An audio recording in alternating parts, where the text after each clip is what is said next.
Psalms 23, verse 1. Yahweh is my shepherd, I shall not want. He makes me to lie down in green pastures. He leads me beside the still waters. He restores my soul. He leadeth me in the paths of righteousness for his name's sake. Yea, though I walk through the valley of the shadow of death, I will fear no evil, for thou art with me. Thy rod and thy staff, they comfort me. Thou preparest a table before me in the presence of my enemies.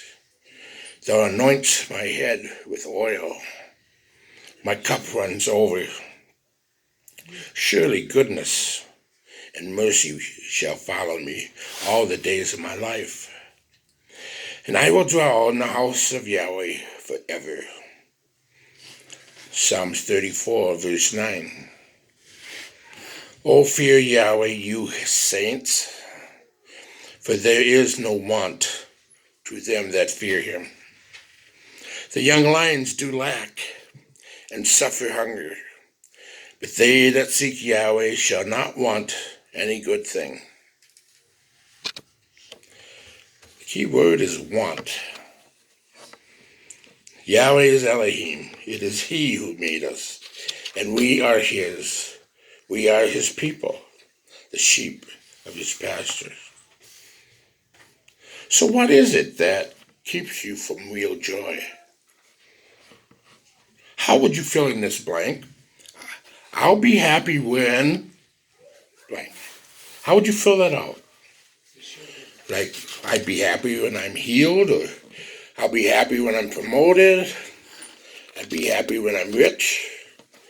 I'd be happy when I own my own home or get my own car paid off. Now, what if you put in your blank happened? What if it would happen, what you put in that blank?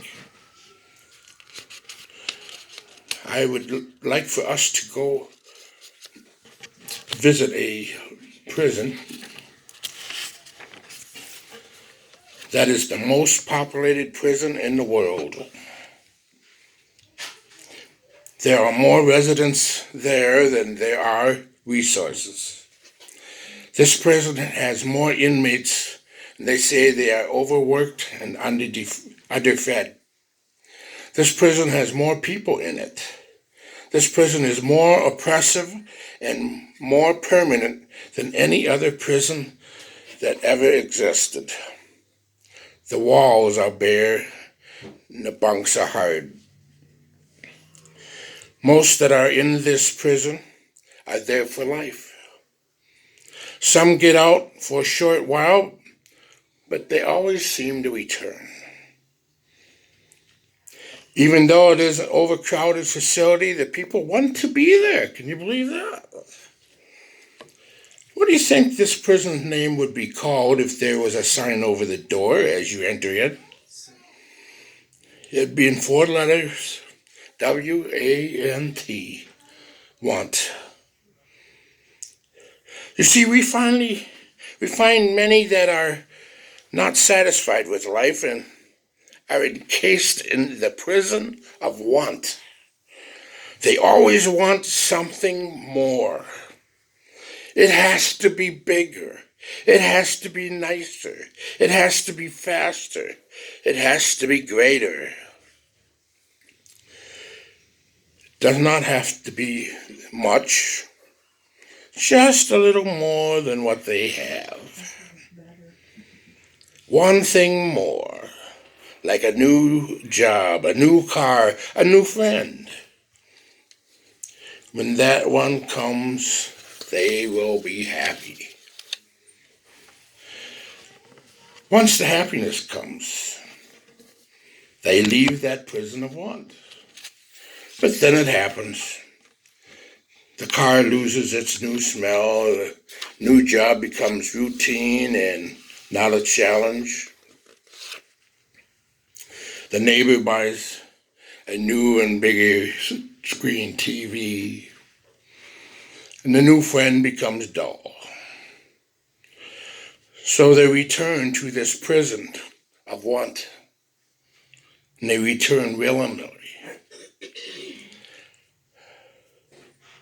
Let me ask you, do you feel better when you have more and worse when you are in need? If your happiness is dependent on what you deposit in your bank, or what you drive, or what you drink or eat, you are in this prison of want. That's the bad news. And we have good news also. We have a man named David who comes to us and tells us the secret of satisfaction. Yahweh is my shepherd. I shall not want. You see, David is saying that he has found a pasture where discontent goes to die. What I have in Elohim is greater than what I don't have in this life. Let us think about the things we own, like the car you drive, or the house you live in, or the clothes you have in your closet and drawers, and maybe the stocks you have bought, all that money in the bank, all that stuff. But what about all that stuff? All that stuff is not yours. Take time to visit with the funeral director and ask how many people he has taken care of that has taken any of that stuff with him. It was once asked about John D. Rockefeller, how much did he leave behind when he died? His estate man said all of it. Ecclesiastes 5:15. And as he came forth of his mother's womb, naked shall he return to go as he came, and shall take nothing of his labor, which he may carry away in his hand. All that stuff is not yours. Who you are has nothing to do with the clothes that you wear, fashion, or the car you drive. It loses value just as soon as you drive off the lot. Or the things you possess. They are all subject to decay and wear out. Or the money you have, the interest you gain, or the interest you have to pay. Yeshua said it in this way in Luke chapter 12, verse 15. And he said unto them, take heed, beware of covetousness, for a man's life consists not in the abundance of the things which he possesses. Life is not defined by what you have, even when you have a lot. It might be stated like this: you are not known in Yahweh's kingdom for the nice suits you have on, or the nice house you dwell in, or the new bike you just purchased.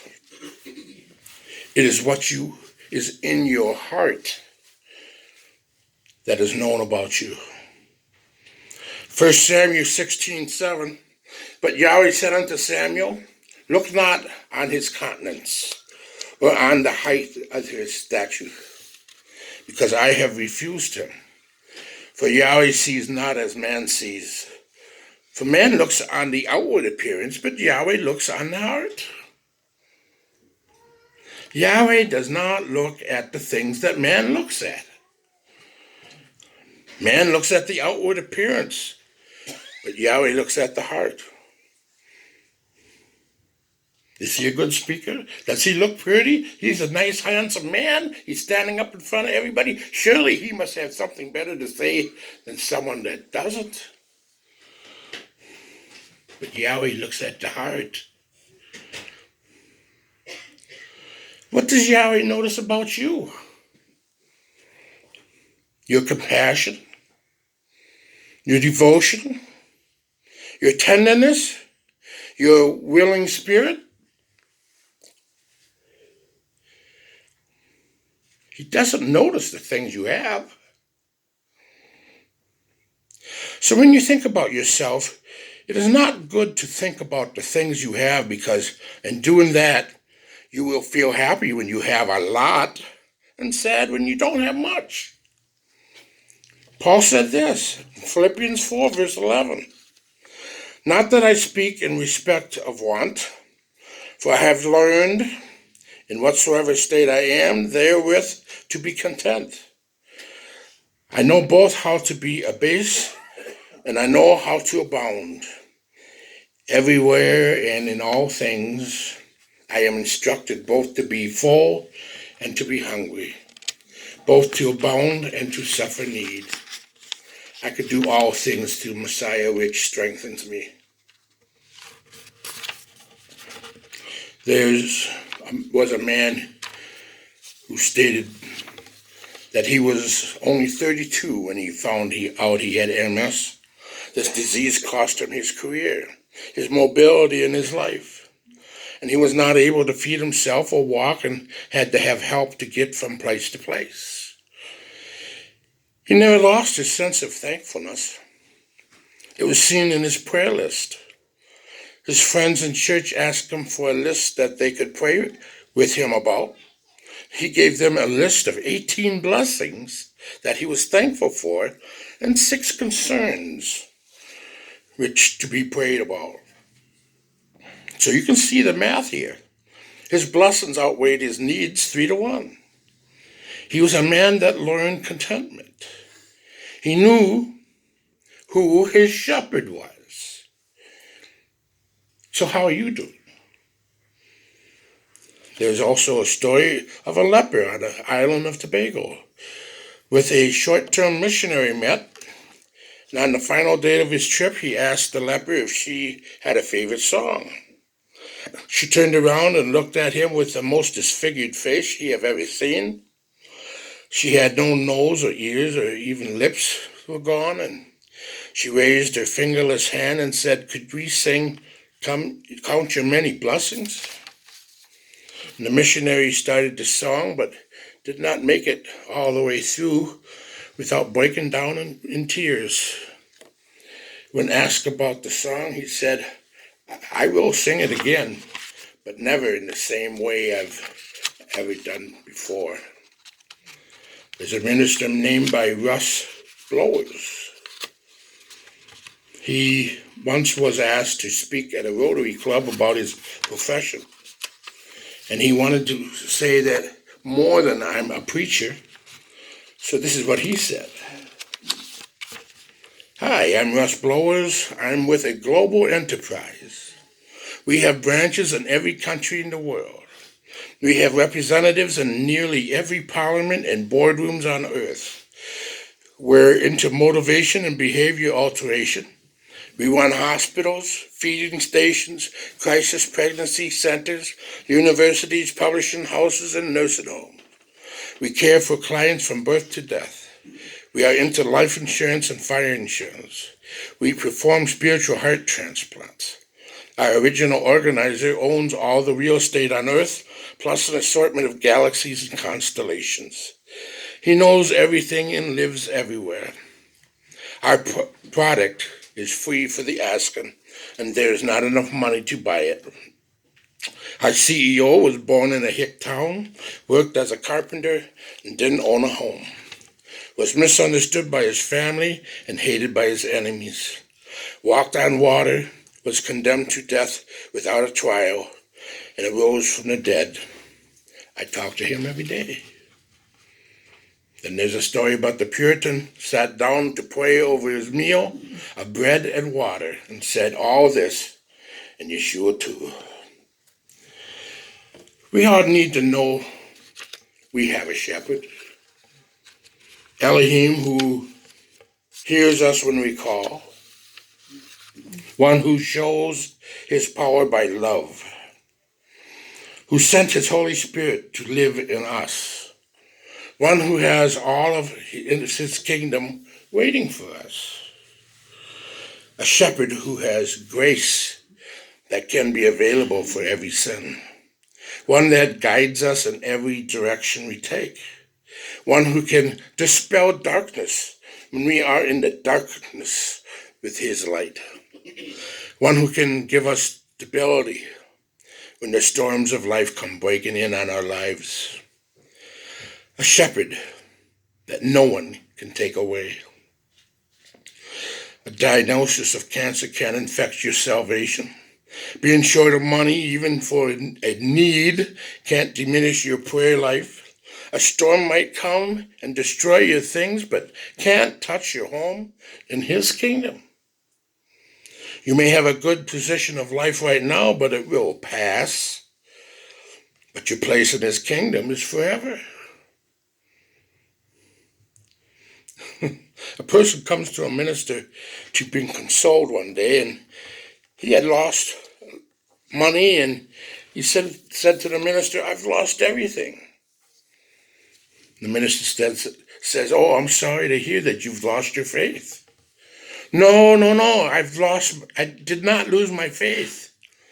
The minister said, "Well, I'm sorry to hear that you've lost your character." "I didn't say that. I still have my character." The minister says, "I'm sorry to hear that you lost your salvation." The man says, "I didn't say that. I haven't lost my salvation." So the minister said, "You have your faith, you have your character, and you have salvation. Seems to me that you've lost none of the things that really matter." May this be the day that you are set free from the prison of want. May it be the day that you may rejoice that Yahweh is my shepherd, and I shall not want. Yahweh bless.